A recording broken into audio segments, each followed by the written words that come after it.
How do I deal with negativity? I don't. I couldn't give a damn. I couldn't care less what people think about me. It's absolutely irrelevant to me.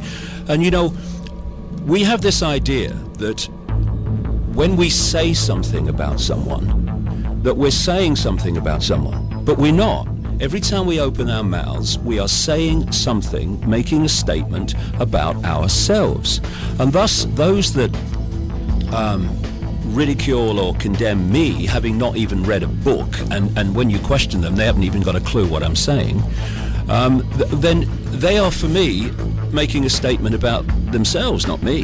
The fact that they can, as most people do, construct their opinions of events and people, not based on information, not based on research, but based on, I don't know, what they base their opinions on. It's their, I would imagine it's their own opinion. I want to come back to... But that's the point though, Ian, and this is how people can be mass manipulated in terms of what they believe, because, you know, the few can't control the many physically.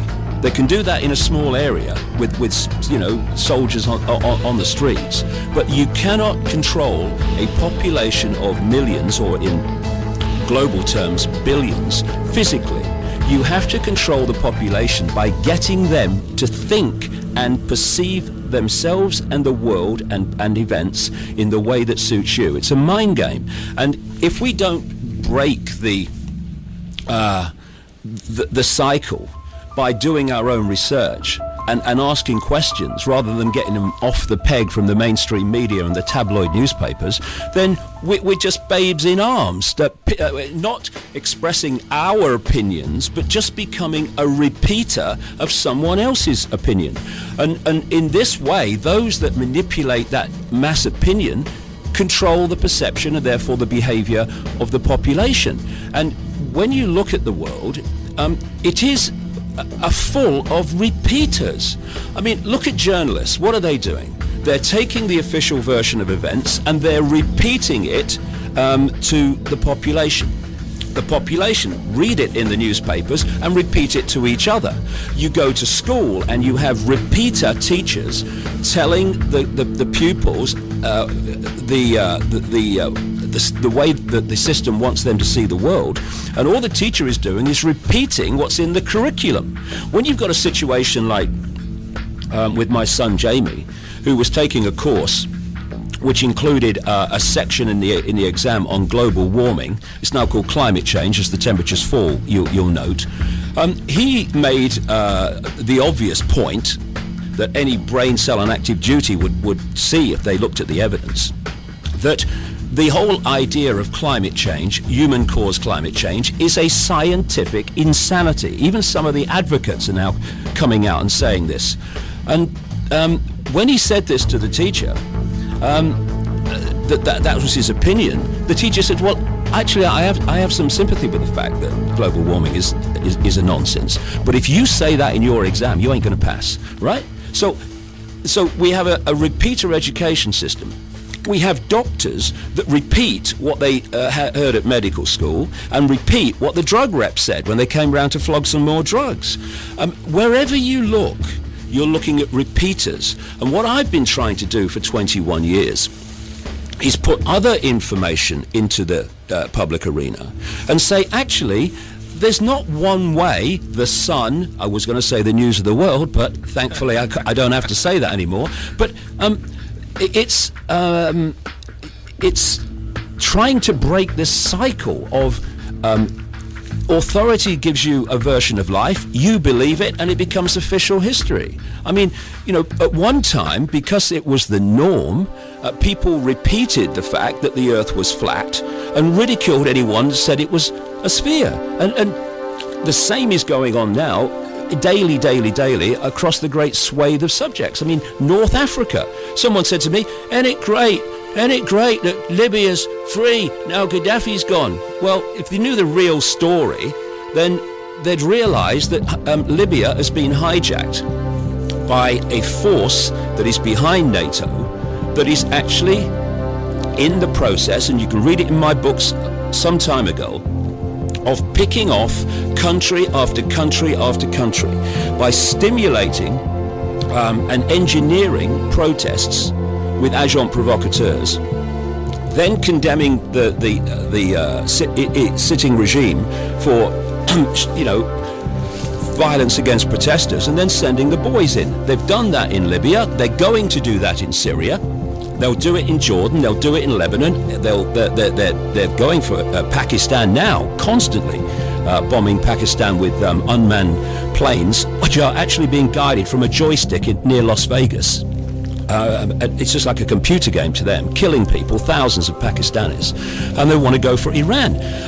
But when you see the way that what is happening in North Africa and the Middle East portrayed in the media, then people believe it, and they're looking at things happening in the world, and they've got a certain view of it, which is simply a view that is repeating what they've been told to believe. And we have to break that cycle of information so that we can actually see what's really going on, as opposed, and this is the key, what we're told is going on, what we're told to believe, what we're told to perceive, what we're told to have the opinion about, and this is going on all the time. You see these journalists outside Westminster on the news, right? They go onto that bit of green, and they come out, and you'll notice this, Ian, because I was in journalism for a long, long time, and in the 1970s, there were still substantial interviews, and there were still interviews of some substance, of some length, with the people that needed to be questioned, the so-called representatives of the people. But what happens now on the TV news? The newsreader, who I tell you from experience of being in it, hasn't got a clue what's going on in the world, interviewing a reporter outside Westminster or somewhere else in Libya maybe, and he hasn't got a clue, because all he can tell the newsreader is what the authorities have told him, and they call it journalism. It's just repeating, and if this cycle's not broken, how the heck are we going to know what's going on in the world as opposed to what we're told to believe is going on?